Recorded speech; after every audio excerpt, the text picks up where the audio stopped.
Hey everybody, this is Raindrops Part 1. And so before we start, let's see, how are we feeling today? I'm doing this on Sunday. It's a little drizzly, but I feel pretty good today. So right now I'm a little bit like this. I'm a little tired and I have a little headache, but that's okay. It'll get better. How are you guys doing? All right, thumbs up, thumbs down, sideways, not sure. Well, my second graders, Kimberly, Rodina, Amy, Jose, and Dylan, thank you so much. You guys are doing Google Forms, and many of you are as well. I'm just pointing out some other students. Leilani, thank you. Some people are going on Flipgrid. Thank you so much. I have a couple third graders, Scarlett and Silvana. Silvana's probably the first time I've seen her on Flipgrid. Thank you so much. And if you are on Flipgrid, my friends, please, I email you back responses. I make a video of myself and I email them back to you. Fourth graders, Corey, Shamdal, thank you so much. I haven't seen you in a while. And Giovanni, great job, my friends. Fifth graders, Eva, thank you. Carlos, great job. You guys are always there for me. All right, so this week, our objective, I'm sorry, I'm just moving a little bit, is we're going to do some handball games. I showed you on part 2 some of the handball games, but I'm also going to include 3 different handball videos on this Google Classroom from YouTube. They might explain it a little bit better than Mr. Boccia did. I was by myself. I didn't have partners to play with. I may not have explained things as quickly as as thoroughly as I would like to, because it was chilly outside and I wanted to show you guys a little bit of that handball. So it was a little rushed, so I included these YouTube videos for you. And I'll explain them at the end of the class. Actually, I'll explain them now, by the way. I'll only flip it over. One of them is called Stickball in the Bronx.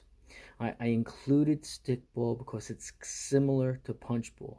Okay, I couldn't find anything on Punchball there was one thing about Punchball that I saw, but I didn't like the video, so I included Stickball, and it's a place in the Bronx. And I wanted to just show you that Stickball is close to the same rules as Punchball, except Punchball we use our fist. In Stickball, they say you can even use a broom handle. So that's why I included the Stickball ones, because the rules are kind of the same. Then I included one for handball, and it's about handball in New York City, and that gave you some interesting information about how to use the handball and how they have tournaments and competitions, how to practice. So that included handball. You could always make your own adjustments. The handball video I showed you, there were adults. So as students, you can get closer to the wall and just practice. You don't have to hit it so hard, just practice. Practice making sure you're seeing the ball, hitting it with your hand. Maybe even try hitting it with your other hand. Try to switch your hands. So those are some of the things you can do with handball. The last video was Chinese handball at a park.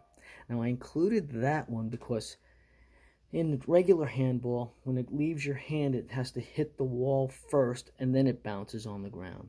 For the Chinese handball, you hit it and it bounces first and then hits the wall. Now, I didn't know it was called Chinese handball. When I was growing up, I called it King Queen. I played it in the sidewalk next to my apartment building because I did grow up in the Bronx. And we used the sidewalk markers so that you had your own space in the sidewalk. And you would do Chinese, well, I would bounce the ball against the wall and I would try to go in my opponent's boxes and try to get them out. I could hit it in my box too, and then I'd have to try to get someone out in the other boxes. So there's other ways to playing that game. The one that you see in the video for the Chinese handball, again, they're adults and they're hitting it further away from the wall. As elementary students, you can hit closer to the wall. Just get used to hitting the ball. Or if you want, just have a group of 2 people and I hit the ball, I let it bounce, and then my partner can hit the ball. I let it bounce, and then when you hit the ball back and forth to each other, make sure when you hit it, you let it bounce before you hit it. Okay? So those are the handball videos. I just wanted to bring those out to you.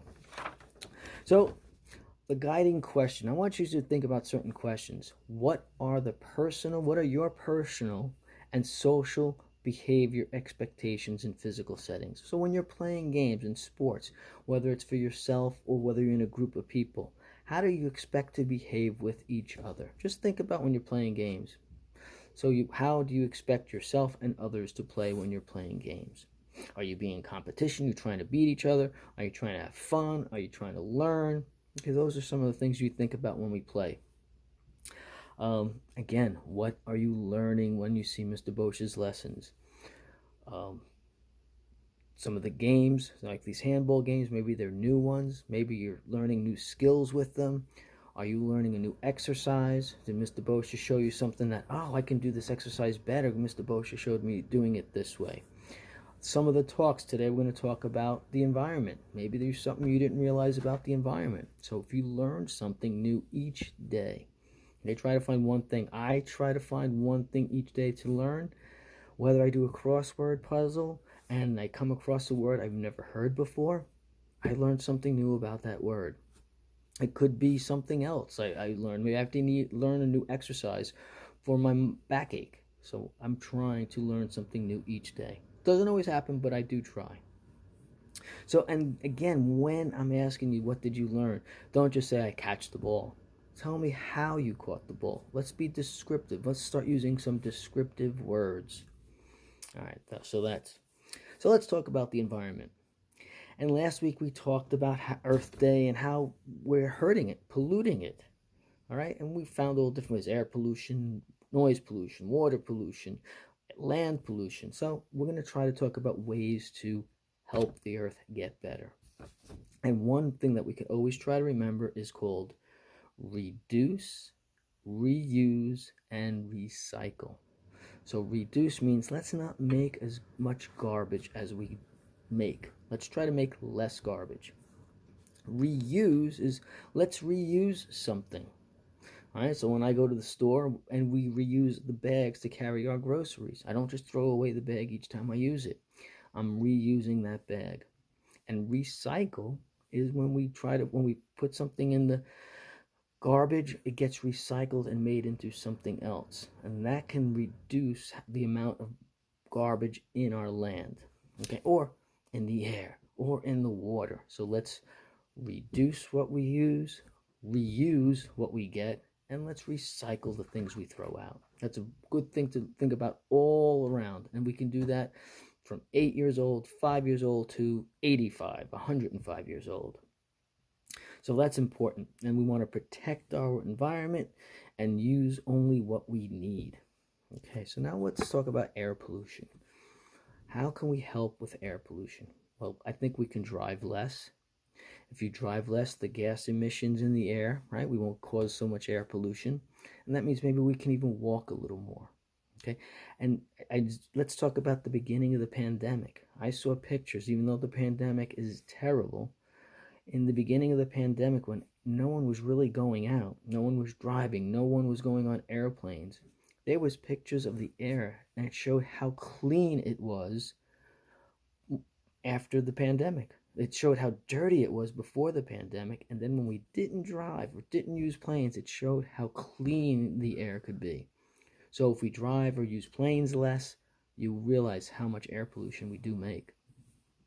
Water pollution, and oh, by the way, also for air pollution, a lot of people use sprays in the air for the chemicals, for plants. We should try to use less sprays. And that goes for water pollution. The less sprays we have, the less spray that gets into our water systems. If we have garbage, the garbage can go into the water drains, which gets into our water systems. So the less garbage we put in the water, the less water pollution we have. And also for noise pollution. We talked about how things are noisy. Well, something that we can do to reduce noise pollution is maybe lower our radios, lower the things we can control. If I have a lawnmower and it's loud, maybe I need to get a different lawnmower that might be quieter. Maybe they're making cars now that are quieter. Maybe that would reduce noise pollution. I know when we're in school and we're on Southern Boulevard and we're trying to teach and the windows are open, we hear all those cars and the beeping and the cars, and that's noise pollution. You can't hear me speak, or maybe your classroom teachers. So if we can reduce the noise of the cars, you might hear us better. So that's part of noise pollution. So that's kind of all I wanted to say this week. I'm always glad to see you. And remember, this week we have Rainbows Part 1, which is this one. Please look at Part 2. I'm putting on 3 of the handball videos. Watch those. Learn something new about the handball games. Your Flipgrid. I'm putting on a Flipgrid. And I'm asking a question on Flipgrid about pollution. All right. What would you do if a factory was built in your neighborhood, in your community, and you found out it was polluting it? What could you do to help fix that situation? And I'm also putting in the Google form because I showed you different exercises in part 2 of this Raindrops. And you're going to tell me what muscles you are using for those exercises.